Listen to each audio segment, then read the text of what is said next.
Namo Buddhaya. No matter how good we are, no matter how talented we are, there are certain times in life we are going to make mistakes.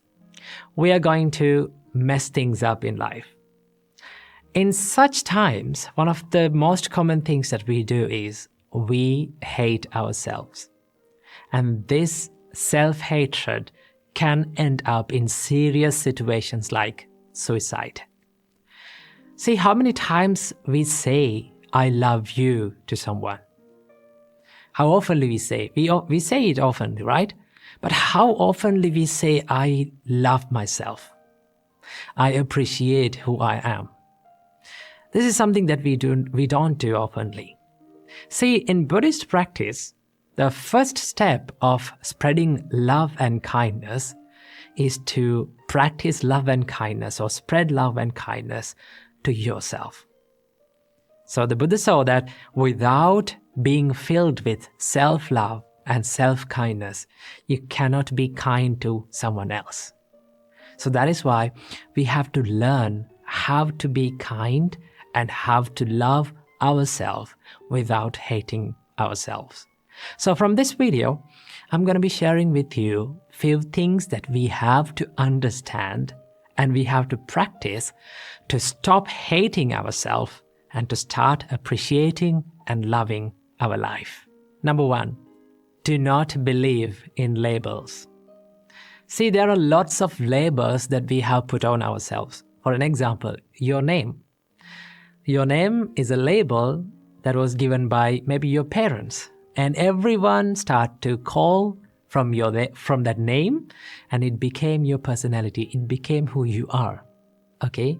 Same like that, we are so good at labeling ourselves with our imperfections, with our mistakes, or with our incapabilities.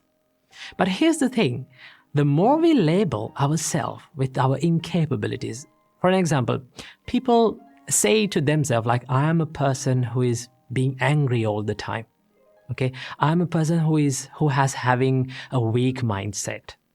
I'm a person who is lazy all the time. Okay, I don't have any friends. I'm not getting in with friends. Okay, I cannot be with these people. So the more you label like that yourself, it becomes your personality. And that is why we should not believe in the labels that we put on ourselves. Why? Because a label or your incapabilities or your weaknesses or your mistakes are just a thought pattern. And it is always can be changed. Okay? You can always improve. And that is why we should not label ourselves with our incapabilities and our mistakes or from our weaknesses. We always have the chance to improve and to evolve. Number 2, learn to accept mistakes. Mistakes are the proof that says that we are trying in life and we are not willing to give up on ourselves. Every great person in this world has made mistakes and they have learned from their mistakes, and that is how they evolved and that is how they achieved the greatness. Always remember, the mistakes will never define your character unless you define your character with your mistakes. So do not let your mistakes to define your character. Always you have the chance to improve and move on and make yourself a good person and improve yourself. Believe in it. Number 3, stop criticism. This is something that is very important that we have to focus on in loving ourselves. Stop criticizing yourself. Stop criticizing others. Now here I'm not talking about the constructive criticism. I'm talking about the negative criticism. Okay? Do not criticize others and also do not criticize yourself. Okay? Why we should not criticize others to put others down? In each and every time when we criticize someone, we give the message to our mind that we are better than them. Okay, I am perfect than them.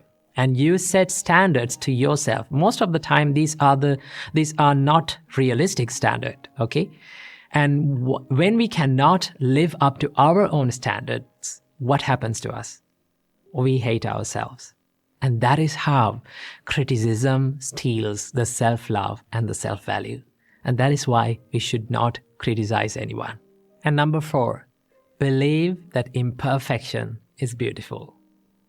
Just take a deep breath and look into this nature. Everything has that one nature, that is the imperfection. From the little plant to the great mountain, everything is imperfect, right? There is no perfectly symmetrical plant in this world. There is no perfectly symmetrical mountain in this world. Everything has the imperfection. And as humans, we also imperfect human beings, okay? And also it gives the chance for us to evolve. It gives the chance for us to be more productive and be more successful. See, becoming successful and becoming happy is not a destination. It is not a perfection, right? It is always a journey. We have to keep improving ourselves. We have to keep becoming successful, becoming happy. It is a journey that we go through in this life. So when you accept the imperfections, no matter how good we are, no matter how talented we are, no matter how great we are, there will be always imperfections in life. When we accept it, we can focus our kindness and our love towards ourselves. And also, every single day, this is something that you can practice. When you wake up in the morning, just sit on the bed and think, no matter how imperfect I am, no matter what mistake that I do in my life, I'm not going to give up on myself, right? I keep improving myself. I keep making myself a good person, a happier person, and I will never let go of myself. This is not something that is called selfishness.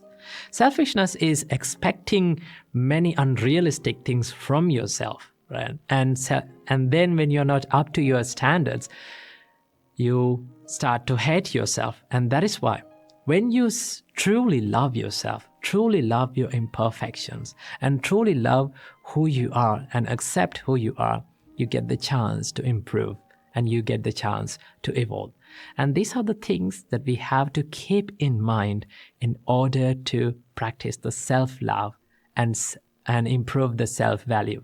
So keep practicing these things and make your life happier and healthier. Now, one of our viewers have asked a question from us, that what is true love according to the Buddhism? Well, when we talk about the topic love, remember, as humans, as beings in this world, we all seek love and affection in our life, right? All living beings needs love to live.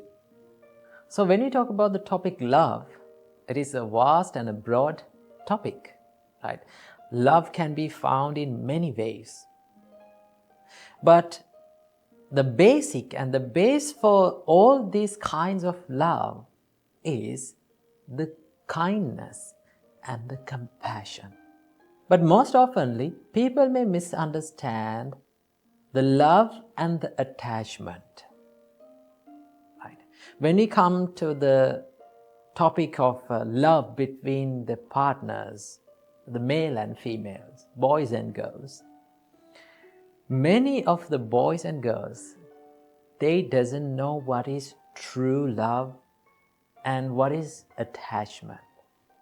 Now there is a distinct difference between true love and attachment. So what is that difference?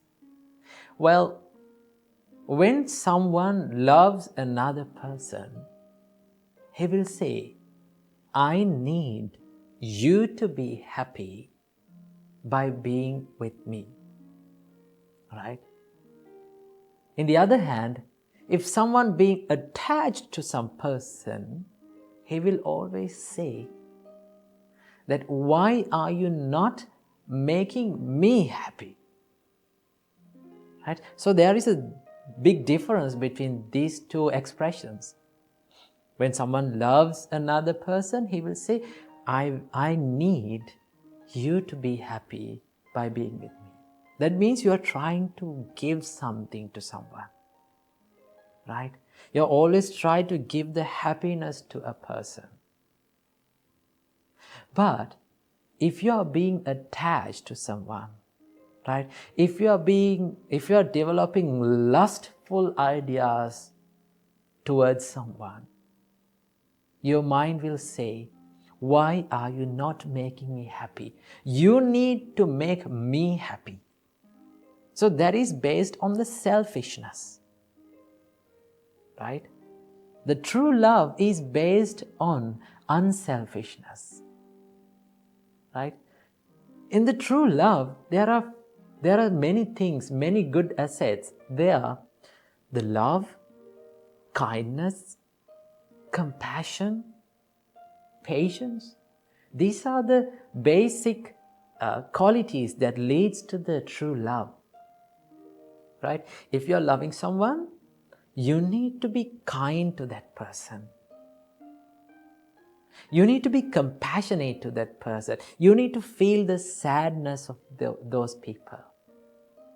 Now, when we talk about the topic compassion, compassion means to suffer with other people. That means if you can feel the pain that is hidden inside the people's life, if you can feel and become empathy, you can feel the empathetic feeling about them, then that is called compassion. If you can share the pain that is in another person with you, then that is compassion. So in true love, you need to have that sharing ability. And also, you need to have the kindness. You need to always wish the well-being of that person, right? You need always to wish the good of that person. That is how you love truly. Our great teacher Supreme Buddha gave a wonderful explanation for the love. Supreme Buddha said, Mata yatan yang puttang ayusa eka putta manurakhe. As a mother who loves her only child, you should spread that same love to every person in this world. So when we talk about mother's love, parents, they does not expect anything from us. Instead, they love us. Now, when we were small, right, we were doing so many terrible things to our parents, right? Have you seen that the babies do so many terrible things to their parents, right? They drag from their hair, they pinch them, they cry, they yell, but yet the parents still love their children. So when someone is truly loving someone, it's like they're holding them firmly and they're nurturing them, right? But if you are attached to a person, you always expect the things from others, right? You always expect the things that fulfill your desires, right? When someone is attached and when someone is being lustful for someone, that means he's always expecting to fulfill every fulfillment and desire from that person. You're not trying to give something, always you are trying to get something from that person, right? It's like you're holding on to something tightly, right? Suppose you are drawing a cow or a bull. You are holding that cow or a bull from a rope. So when that animal tries to escape, what you are doing is you are holding it tightly, right? The more you hold it tightly, you are the one who is getting hurt, right? You are the one who is getting hurt. If you can let go, what will happen? You are not getting hurt anymore. So when you are being attached to a person, you will always get hurt. And you will never fulfill your desires, because desires and sensual desires, they never get fulfilled. We cannot make ourselves satisfied from those things.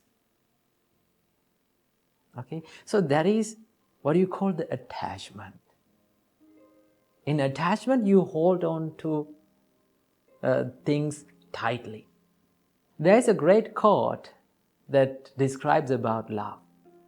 If you like a flower, right? If you like a flower, you will pluck that flower.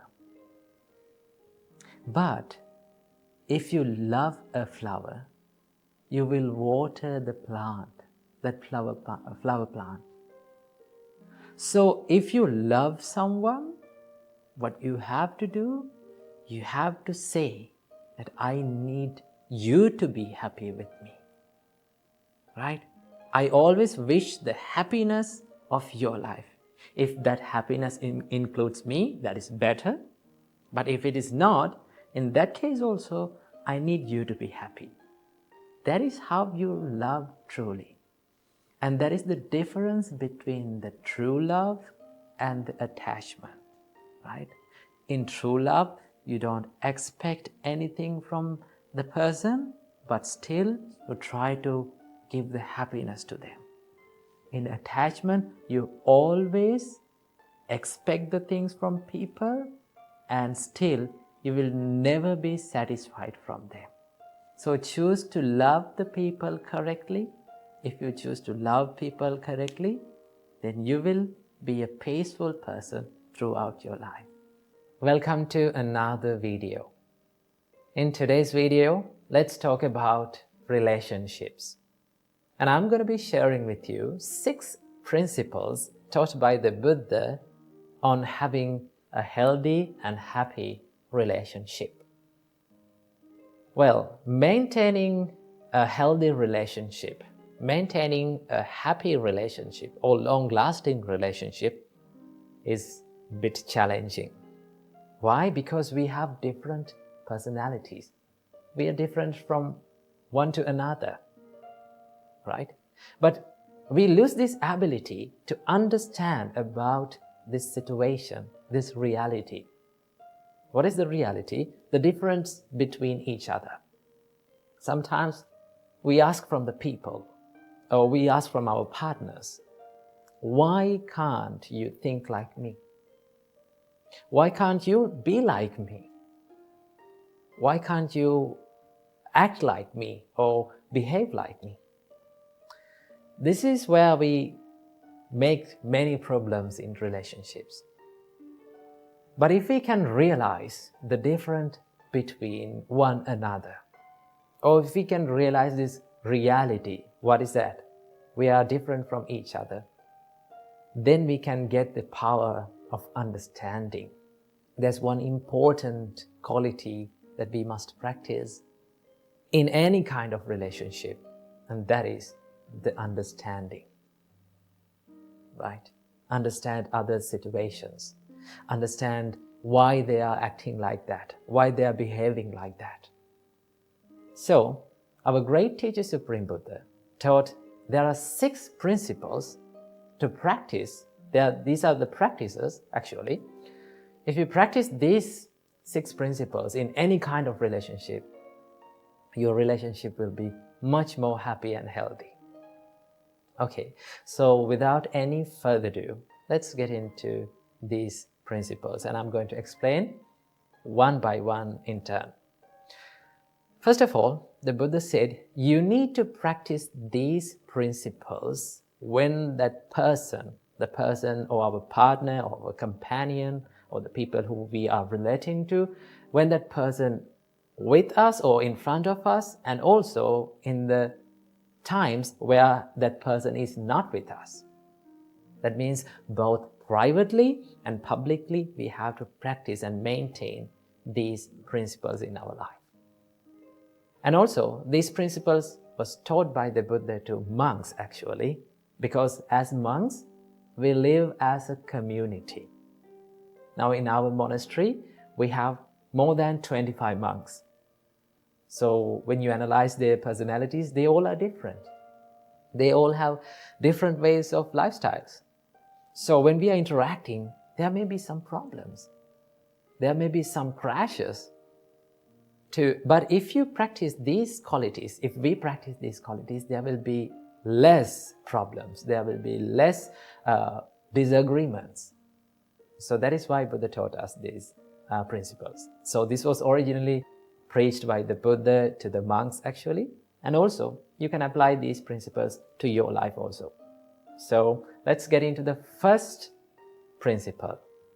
Buddha said, you need to treat your spiritual companions, regarding to monks actually. Buddha said, you need to treat your companions with physical kindness, bodily kindness. What do you mean by bodily kindness? There are certain things that we can do from our body in order to show our kindness or show our compassion towards that person. It may not be big things like spending money on big things and buying big things to the person, but also there are many things that we can do. There are little things that we can do for that person to create happiness on that person's mind. And also we can give that, by doing these things, we can give that idea that we value your life, that I value your being with me. So Buddha said, do the acts of loving kindness from your body. Maybe like helping in his career, maybe like helping in his household activities. If you take an example, like in a husband and wife relationship, you can share the things that you are doing in the life. We can help each other. That is one way of showing love and kindness to that person. And also we can show in many ways our love and kindness to these people. When you act from your body with love and kindness, that creates the mutuality between people. So the first principle is to treat people with physical kindness. Then Buddha said, as the second principle, treat the companions with verbal kindness.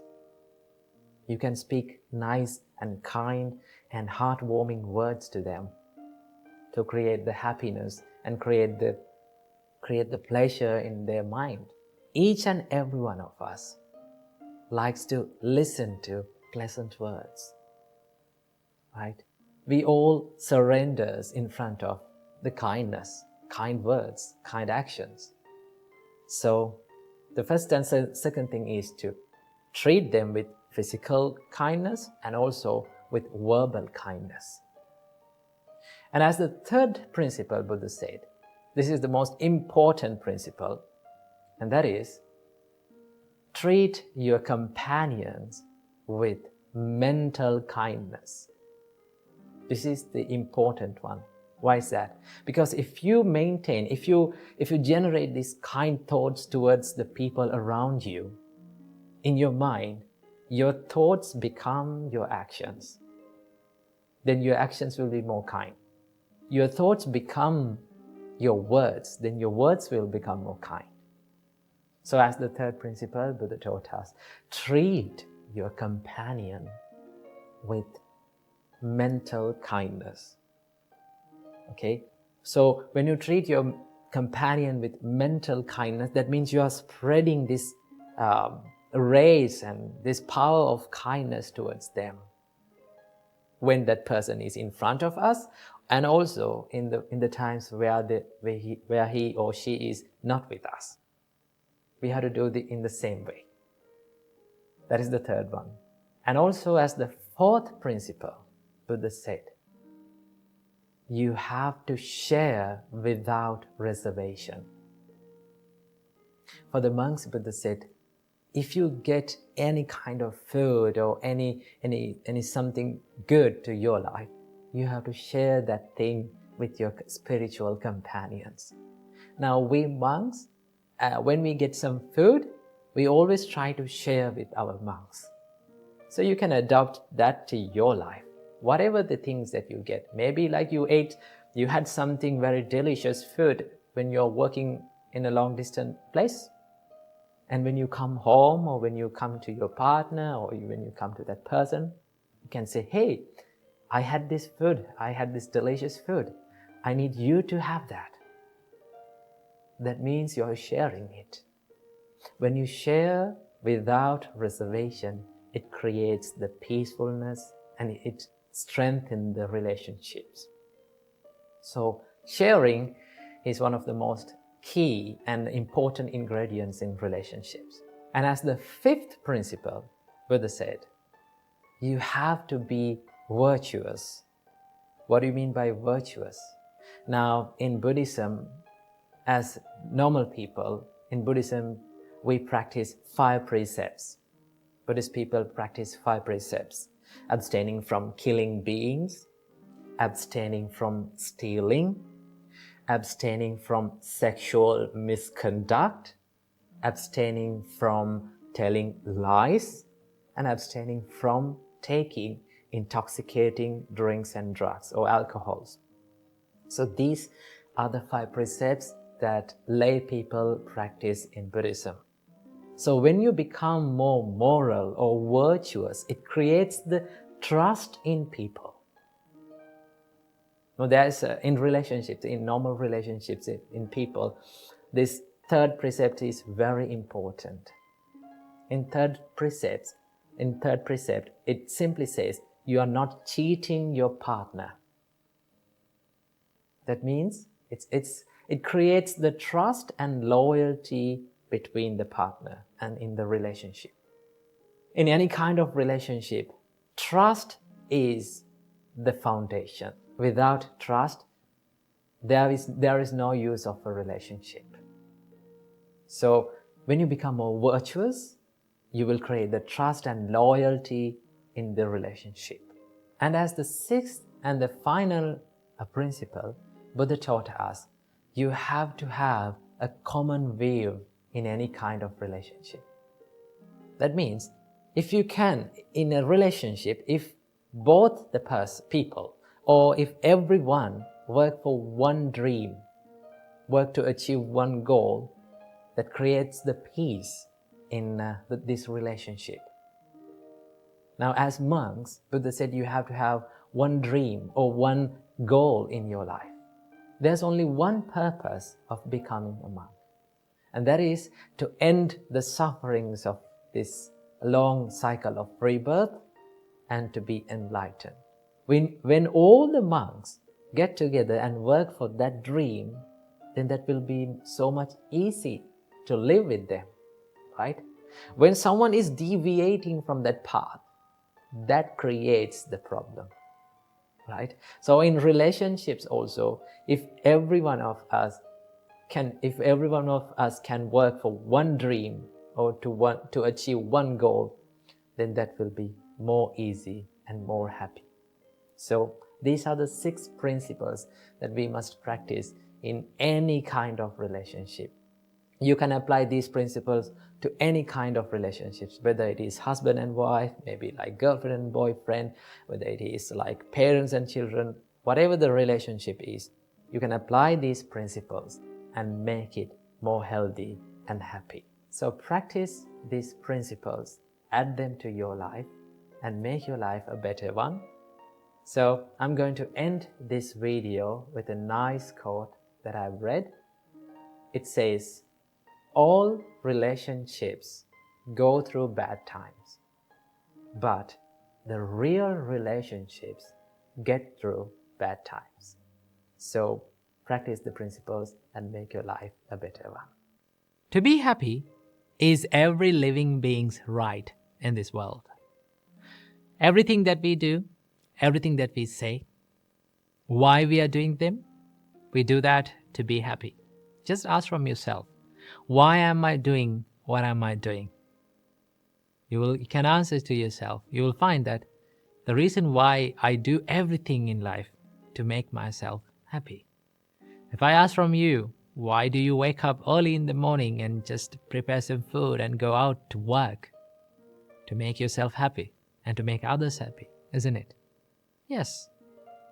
You gain happiness by making others happy as well. That you have to remember, right?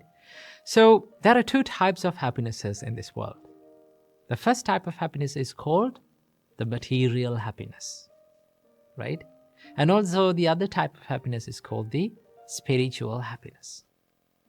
To call it a good life, to call it a perfect life, one must achieve these two types of happinesses in his life.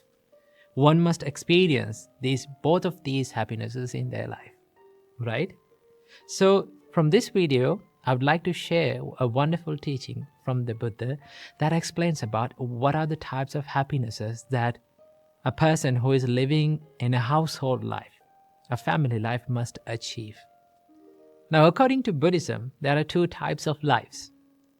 The first type of life is called the household life. That means the people who are living in a family life, right? Maintaining a family, living in a house, engaging in material pleasures and all the stuff, right? A household life. That means you, right? And also, there is this other type of life. It is called the monk's life, right? Which we can call them the homelessness life. That means we leave our houses, we leave our families and become monks, right? So that we no longer own a house. We no longer own a family. We no longer maintain a family, right? So the ones who renunciate the household life, the ones who leave the household life, they seek a higher kind of happiness, right? That doesn't mean that they don't seek any kind of happiness. We as monks, why we become monks is to seek the spiritual happiness. Now, when you become a monk, it doesn't mean you totally deny seeking the material happiness, right? But for a monk, there must be a limit for seeking the material happiness, because as living beings, we can't totally deny seeking material pleasure. As living beings, we must consume some sort of material pleasures in this world. But that seeking, that consumption of material pleasure must not disturb the peace and the spiritual happiness that a monk is seeking, right? So for monks, there are limitations for material happiness, okay? But it is less of the material happiness and more of the spiritual happiness. So in this teaching of the Buddha focuses on household life, a person who is living a family life.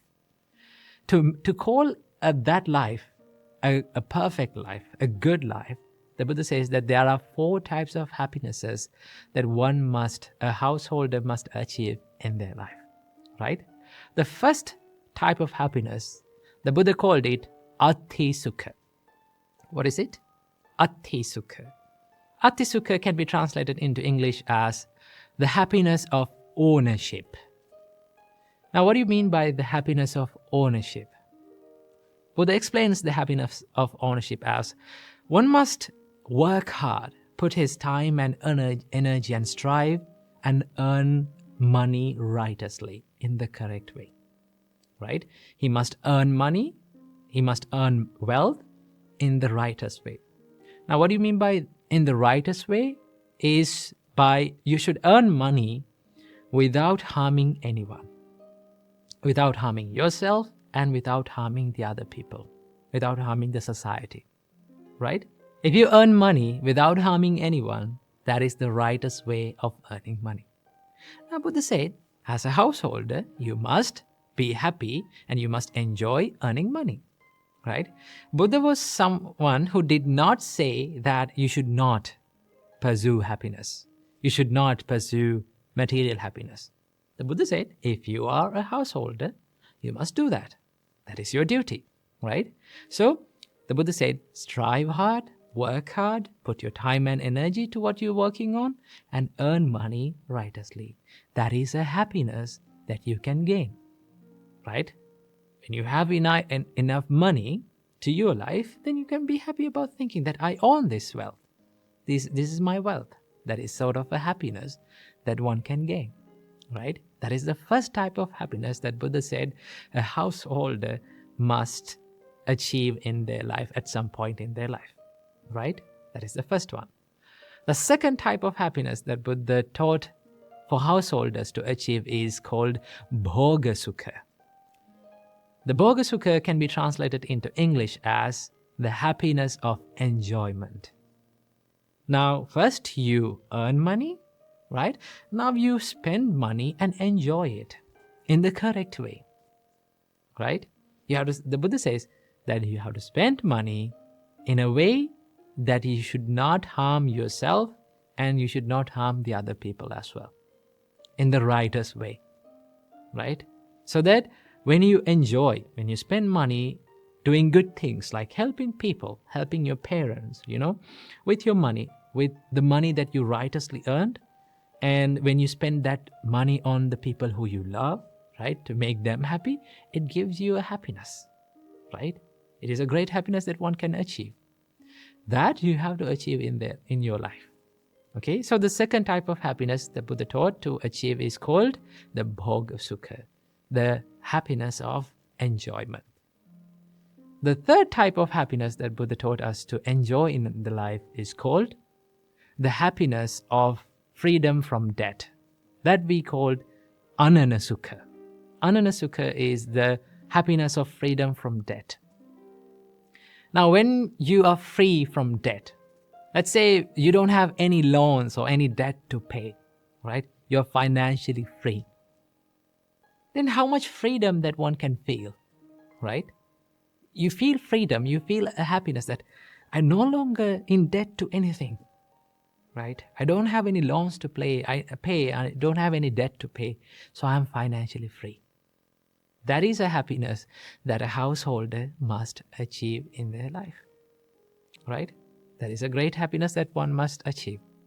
The freedom, financial freedom, right? This is the third type of happiness. And then the fourth type of happiness, this is the most important thing. This is the most valuable happiness that a householder must achieve in their life, according to the Buddha. Buddha said, the fourth type of happiness is called anavajja sukha. Anavajja sukha means the happiness from blameless life. Now, what do you mean by a blameless life? The Buddha says that you have to do things, you have to say things, you have to live your life in a way that you do everything with a good heart, with a good mind, with a wholesome heart, right? When you spend your life as a good-hearted person, as a good person, as a wholesome-hearted person, right? It gives you a bigger happiness, bigger enjoyment, thinking about who you are. That is the most important thing, because all the other material happinesses, right? All the other three material happinesses, it can give you happiness, right? I don't say that it cannot give you happiness, but if you did not have this happiness, anavajja sukha, if your heart is complaining who you are, what you do, right? If your heart is regretting about who you are, then the other things doesn't matter, right? What matters the most is how you live in this life, right? At the end of our life, the most important thing that we can be happy about is how we live this life, how much love we gave to other people, right? How much we helped to other people, how righteously and how correctly we lived our life. So the Buddha said, you must achieve this happiness as well, right? So these are the four happinesses that a householder, one who is living in a family life, spending a family life, must achieve. So I hope this video and this teaching from the Buddha gave you a little light to your life. So I wish you all, may all of you be able to achieve all of these happinesses in this very life. We all seek happiness in this world. If I ask from you, would you like to be happy in your life? What will be your answer? You will say, of course, I want to be happy in my life. I want this peaceful state. I need to be in that.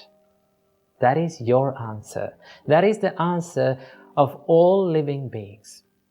Buddha says that all living beings likes to be happy and they seek the happiness.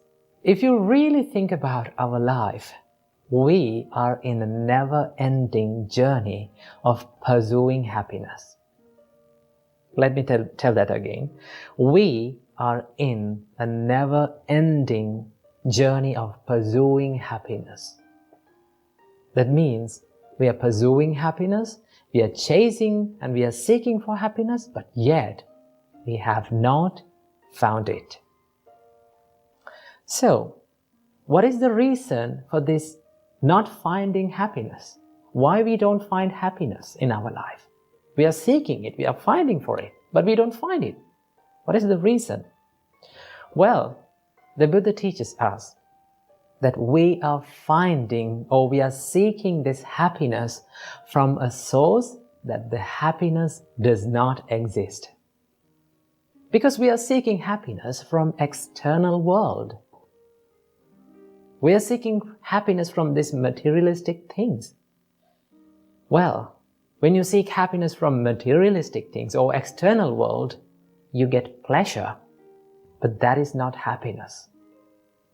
Pleasure is something temporary and it gives you this instant gratification.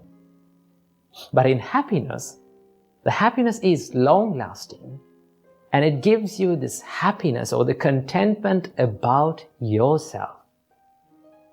So that is why Buddha teaches us that you're finding the happiness from a source where the happiness does not exist. So the more you find it, the more you become frustrated.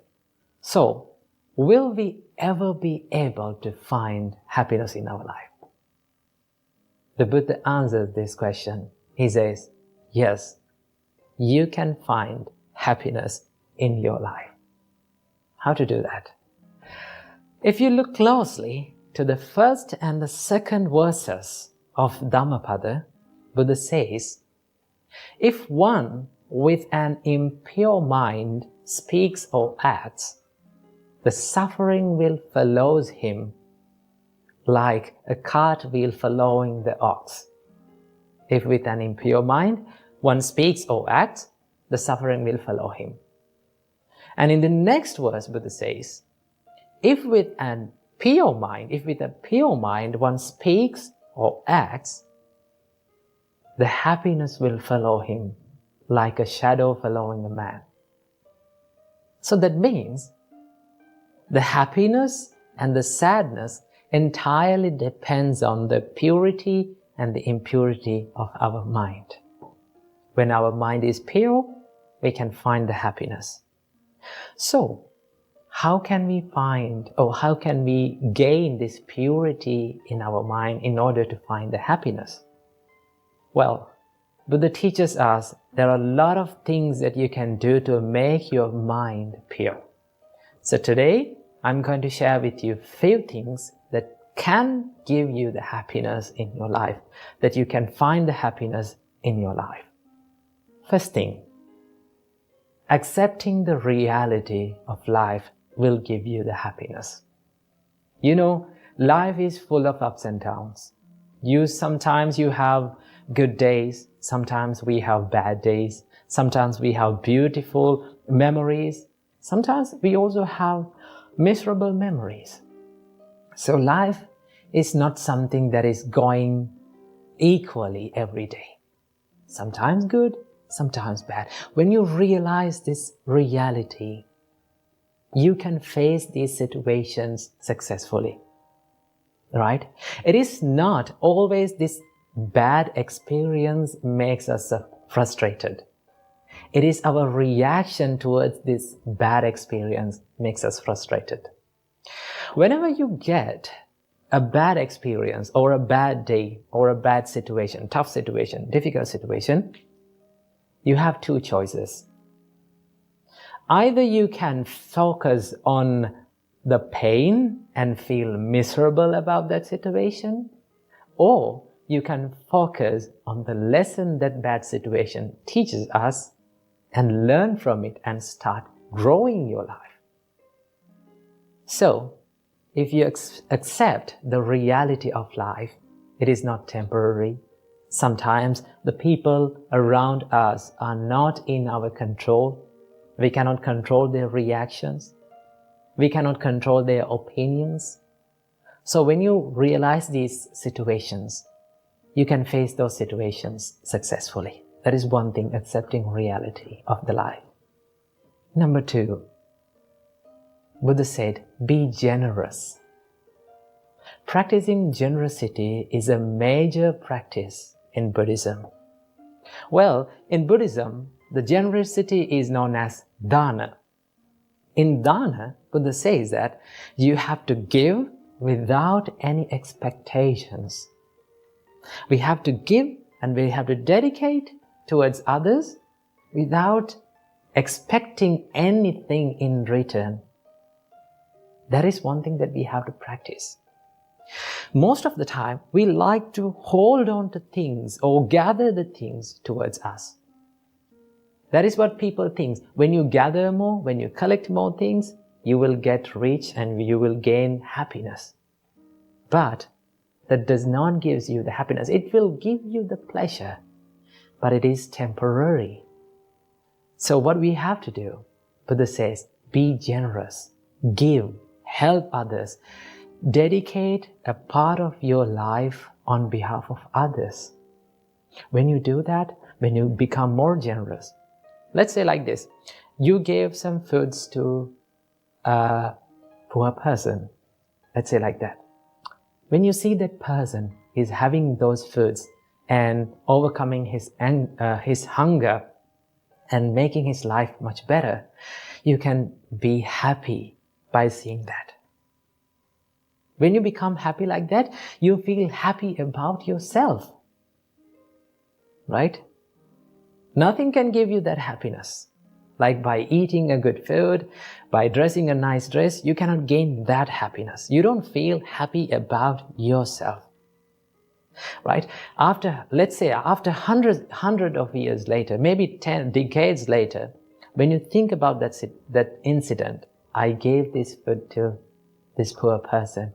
When you remind that, you feel happy. Even then you feel happy. That means happiness is long-lasting. So Buddha says, be generous, help people, do something nice every day for a person. That is one thing we can do. And number 3, forgiving. Forgiving is one of the most important things that we can do to create happiness in our life. We have to forgive ourselves. Also, we have to forgive others too. Because forgiving, when you forgive, it doesn't mean that you are saying okay to others' mistakes. It's okay. No, you're not saying like that. When you forgive, you make your heart free.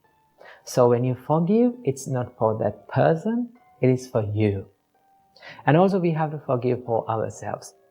There are so many mistakes that we all have done in the past. If you hold on to past, and if you make this present moment miserable, that will not give you the happiness. So what do we have to do? Whatever the bad thing that we have done in the past, we have to have this ability to forgive ourselves and start all over again. We all have that ability, right? We all have that privilege to start our life again and make it a better one. Okay? So no one is perfect in this world. We all have done mistakes. One thing that we have to do is to forgive and start doing good things. So these are 5 things that we can do to create happiness in our life. And also, there is one happiness that is called the ultimate happiness in this world that the Buddha teaches us. That is called Nibbana or Nirvana. That is the enlightenment. When you realize about the reality of this life, and when you remove this desire or the craving that arises within your mind, then Buddha says that is the ultimate happiness. Simply, the Nibbana means Ragakkayo, Dosakkayo, Mohakkayo, Nibbana. That means removing of the desire, anger, and the delusion of the mind is called the enlightenment. So that is the highest level of happiness that we all can reach. So when you practice these practices, right, when you engage yourself in wholesome state, that will create you the happiness in the life. So practice these things and make your life a happier one. Welcome to yet another episode in Inner Guide Q&A program.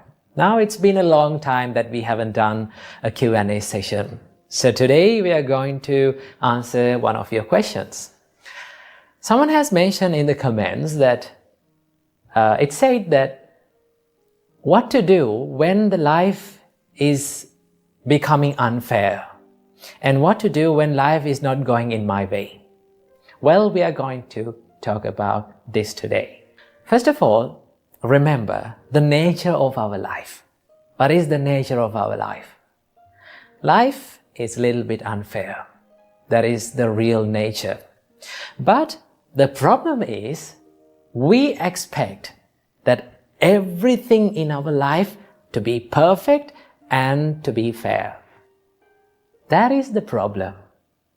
That is where the real problem is. Because Buddha said, if you have expectations, if you have more and more expectations inside yourself, chances are very high for you to feel so stressed. So remember that expectations stands for suffering. If you expect the life to be fair, you will suffer, right? So the nature of our life is, it is a little bit unfair.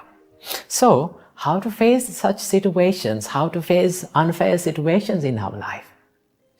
Well, I want you to do 3 things when you face tough situations in your life, right? These are very simple, but yet when you practice it, it is very hard to do that, but you can achieve it.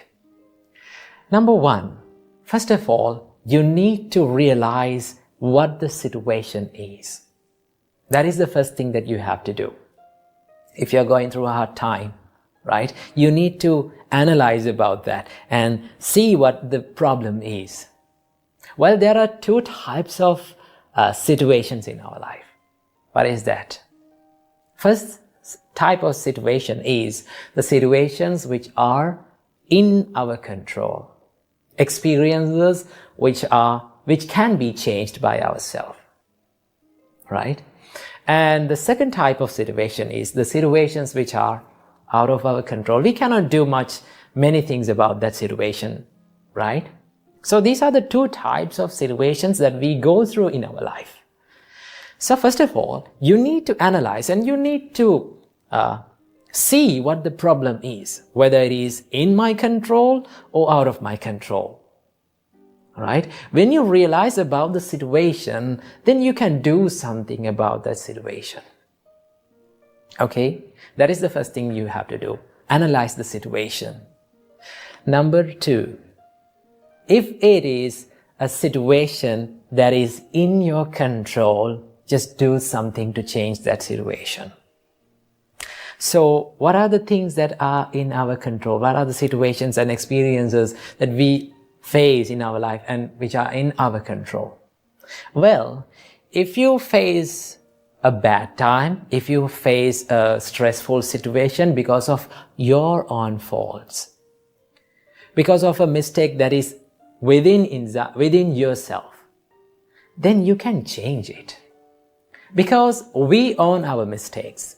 We are the owners of our mistakes, and the mistakes can only be changed by ourselves. No one can change that. Someone can advise you, someone can show you the path, but no one can make it correct than you. So what you have to do, you have to change the situation. If it is your mistake, correct it.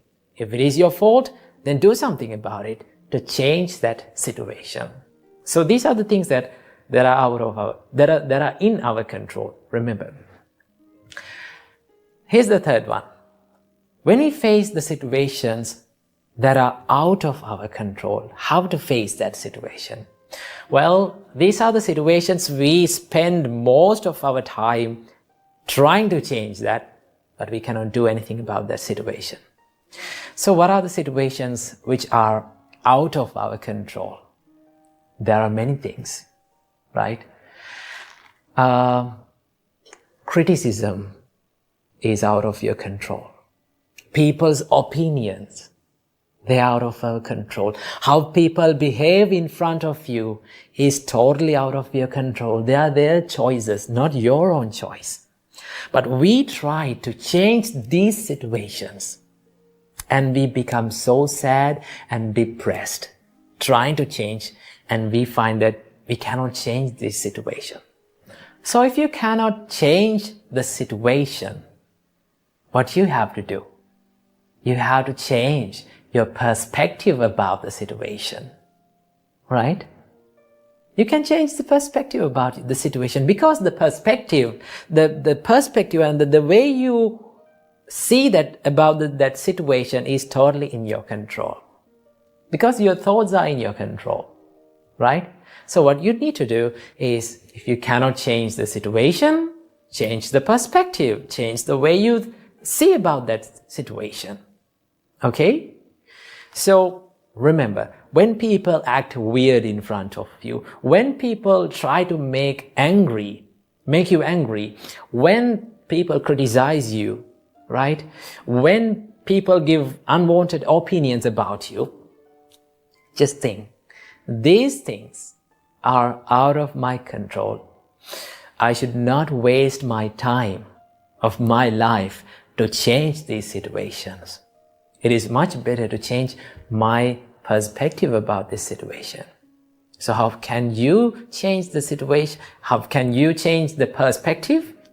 You can be kind to them, right? You can maintain a positive mindset inside you, right? It is much better to maintain a positive mindset daily, every day, right? Listen to some things like positive things, positive words every day. It is much better to do that, because the more you listen to the positive words, positive ideas, right? Then the more you become positive inside, right? Then you can change your perspective about the situation. That is what you can do. Always remember what Buddha said. It is a nice quote that Buddha said that describes about the life. Buddha said, "Achinti tampi bhavati, chinti tampi vinasati." That is one of the greatest and one of the nicest quotes that Buddha have told about the life. In life, Buddha said, "Achinti tampi bhavati." Most of the times, unexpected things happen. Isn't that true? We don't know what will happen in the next time, right? It is a mystery. So in life, always unexpected things happen. And the things that we expected will going to be destroyed, right? If we expect something, we don't get the same thing. That is the thing. So remember that quote that was said by the Buddha. Achinti tampi bhavati, chinti tampi vinasati. Right? And there's another quote that was said by the Buddha. Sadharanang vihanyanti. If you expect the life to be fair, chances are more that for you to suffer in your life. So live with less expectations, right? If you're going through a tough situation, just analyze the situation, realize about the situation, and if you can change the situation, do something about it. If you cannot do something about the situation, change your perspective.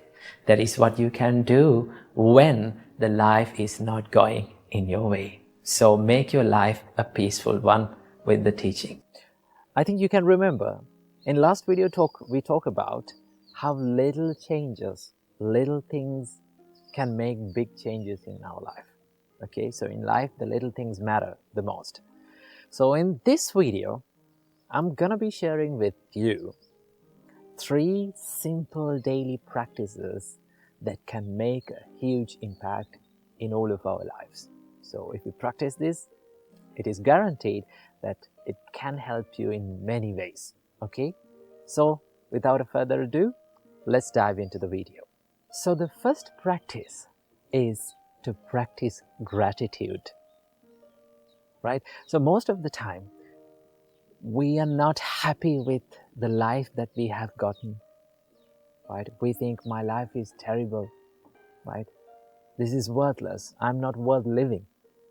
But when you practice gratitude, the first thing that we can do is to be grateful for our life.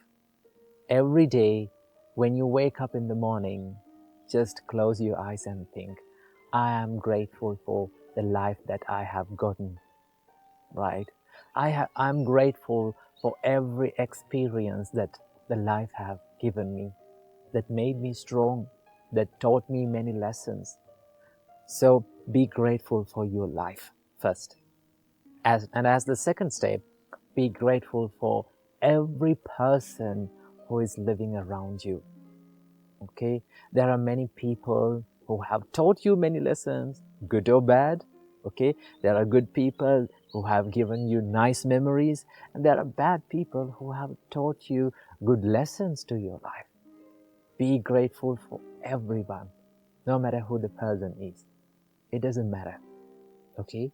So the one practice is to practice the gratitude. That is very simple. Take a few moments to do that. So the second practice is to practice mindfulness. During your day, take a few moments, maybe like 5 minutes or 10 minutes, to be mindful about what you are doing. To be mindful, you don't want to sit in one place or like do in a meditation posture. All what you have to do is to be mindful or to focus your mind to what you're doing.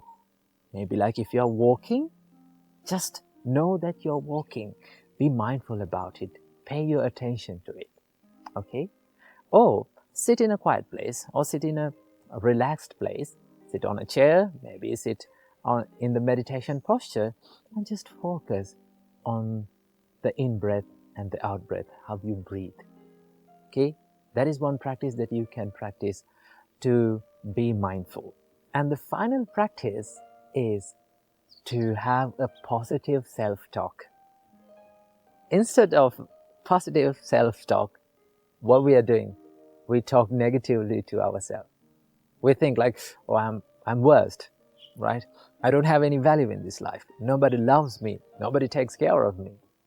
The more you do it, it will make you a habit, and it will make your inner personality more negative, to think more negatively. So what we can do is take a little time in the day to have a positive self-talk with yourself. You think you value yourself. Oh, I am worthy of loving, right? I am worthy of living. My life is great. Okay? I can do many things. I can be more productive than I am. Okay? Always believe in yourself. This is one thing that I see in many people and many of our lives, that we can be more productive than now we are. Okay? We can be more productive and more successful than who we are now. Okay?